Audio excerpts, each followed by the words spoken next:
saya pribadi maupun selaku biku pimpinan di wihara ini dan juga para romo mewakili mengucapkan selamat tahun baru 2025. Ya, baru saja kita bersama-sama merayakan pergantian tahun dengan bermacam-macam cara dan variasi sebagai ekspresi pergantian tahun. Selamat bagi mereka yang bertambah, pasti bertambah umurnya ya. Saya juga bertambah umurnya jadi 30, jadi 54 ya, bertambah usianya bertambah ya. Ada sesuatu yang bertambah umurnya, ada sesuatu yang mengalami kemerosotan, terutama penglihatan ya, penglihatan kemudian daya ingat ya. Tadi saya sempat diperiksa di atas ya, itu bermacam-macam ya, ada 5 vitamin yang harus diminum.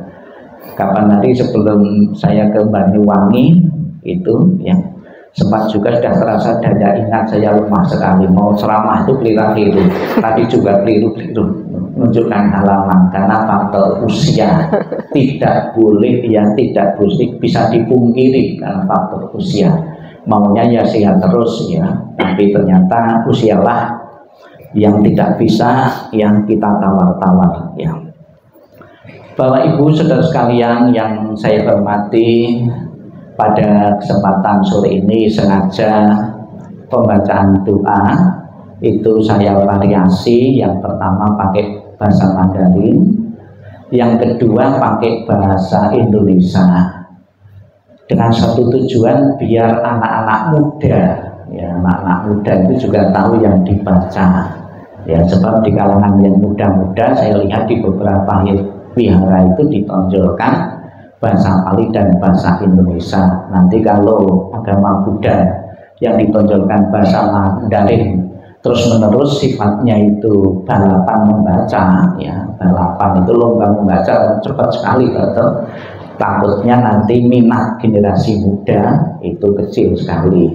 Dan juga dengan membaca bahasa Indonesia langsung dimengerti, pengertian pemahaman itu lebih jelas lagi ya. Jangan sampai dianggap agama Buddha agama yang tahayul ya, itu tujuannya.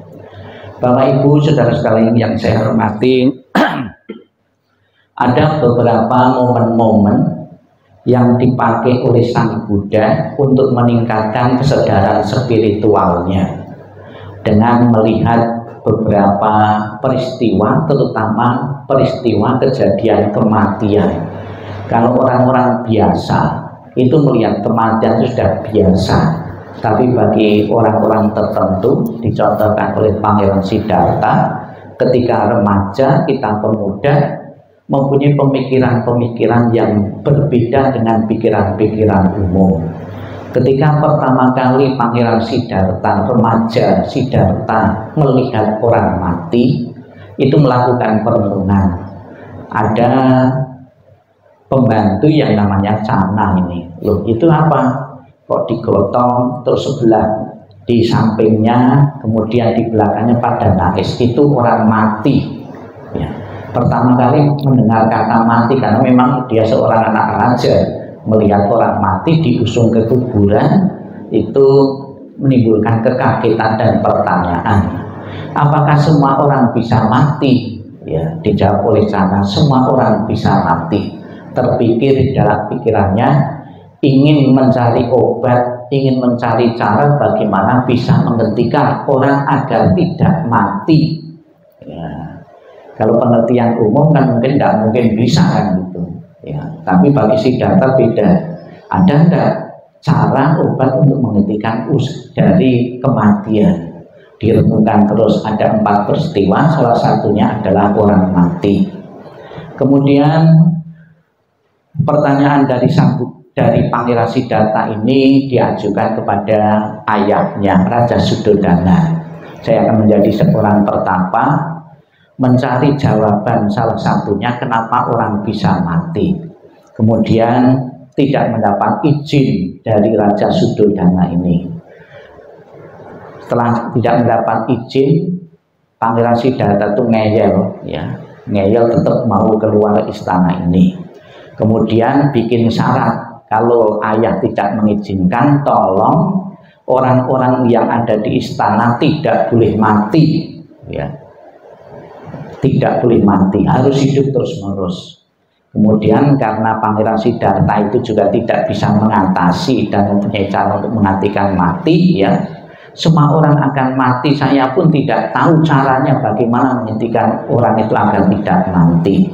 Kemudian karena jawaban itu, Pangeran Siddhartha akhirnya memaksakan diri tetap meninggalkan istana untuk mencari jawaban kenapa orang bisa mati, dan dia melakukan pertapaannya selama kurang lebih 6 tahun, ya.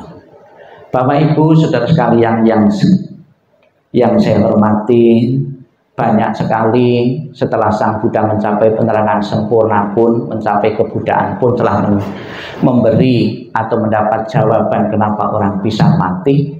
Dalam kesehariannya juga tidak lepas ketemu dengan orang-orang yang mengalami kesedihan, mengalami ratapan kepedihan karena ditinggal orang-orang dekat mati. Dicontohkan ketika ketemu Patacara, ya, dia kehilangan seluruh anggota keluarga.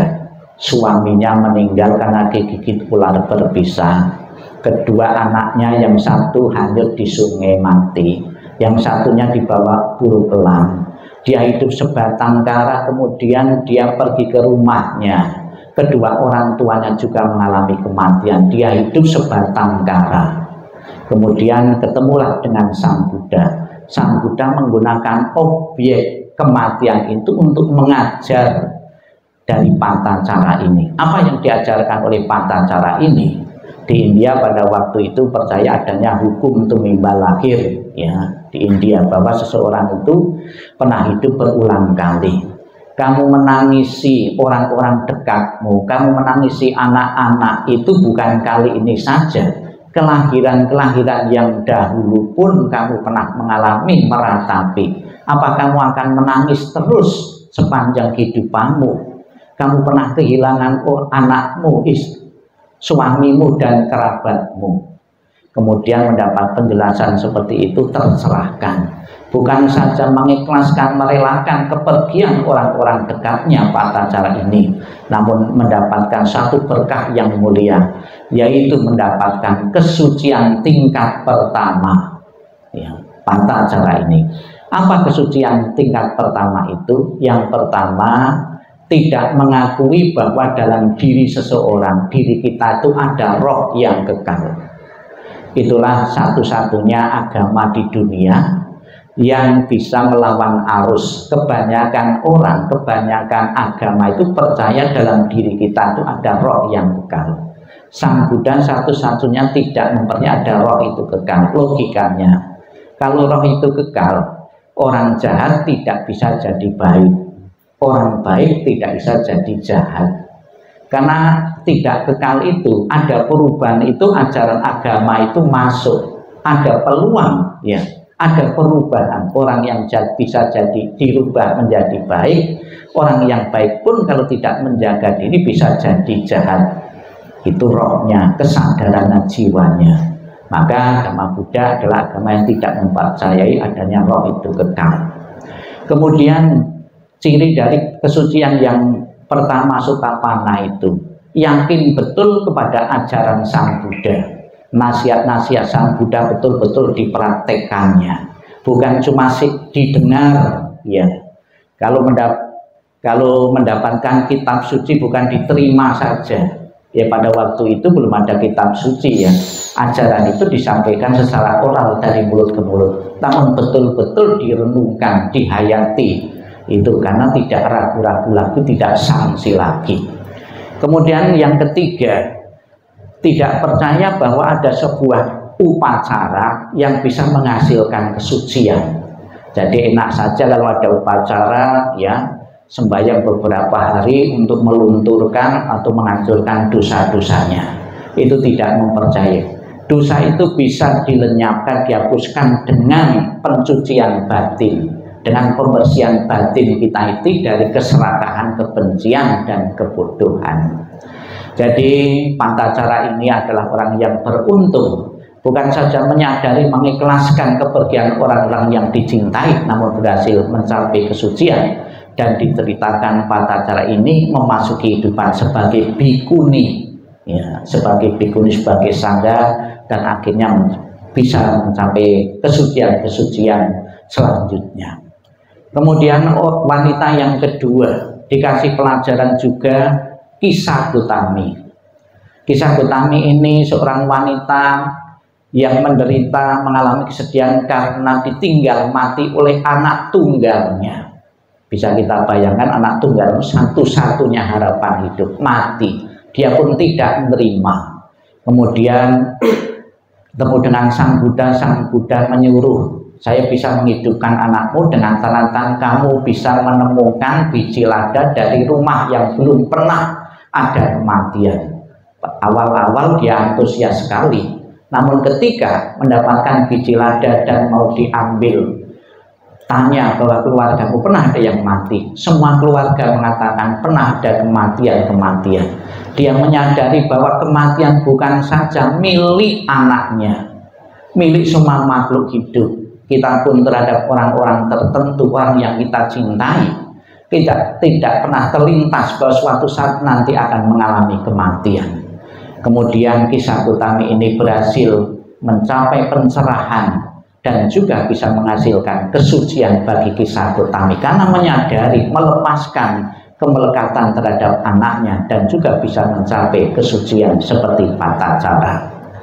Kemudian ada juga yang mempunyai cucu yang cukup banyak, namanya Wisaka. Wisaka itu menangisi cucunya, ya, yang meninggal. Kemungkinan besar cucunya ini cucu yang paling dekat, yang paling dicintai. Kemudian disadarkan oleh Sang Buddha, kamu mempunyai cucu banyak. Kalau seandainya cucumu itu meninggal satu persatu tiap hari, apakah kamu akan menangis terus menerus? Kemudian Wisaka itu menyadari, oh iya, cucu saya banyak, apakah setiap hari saya kerjanya cuma nangisi cucu? Ya, ternyata menyadarkan Wisaka ini juga bisa menerima kematian dari cucunya. Demikian pula Bapak Ibu saudara sekalian, peringatan bukan sekedar menghafal mantra, menghafal doa, menghafal yangking atau parita, namun betul-betul kita ikhlas dan rela merelakan orang-orang yang pernah berkumpul sekian puluh lama untuk meninggalkan, untuk tunduk pada hukum ketidakkekalan, yaitu hukum kematian. Berpisah dengan orang yang dicintai bukan sekedar terjadi dalam keluarga ini, keluarga-keluarga lain yang akan datang pun juga akan mengalami hal-hal yang sama, yaitu tentang kematian. Semoga dengan peringatan 100 hari ini, apabila almarhumah belum terakhir di alam surga bahagia, peringatan ini sebagai wujud bakti, wujud hormat seorang anak kepada orang tua, mendoakan perjalanan beliau menuju alam bahagia, dan macam-macam buah maupun sarana-sarana lain ini sebagai simbol bakti, sekalipun tidak dikonsumsi, tidak dimakan oleh beliau, namun buah dan makanan ini sebagai simbol penghormatan kepada beliau. Semoga segera mengkondisikan perasaan bahagia arwah, dan dengan perasaan bahagia arwah itu akan mendorongnya terlahir di alam bahagia benar-benar terjadi.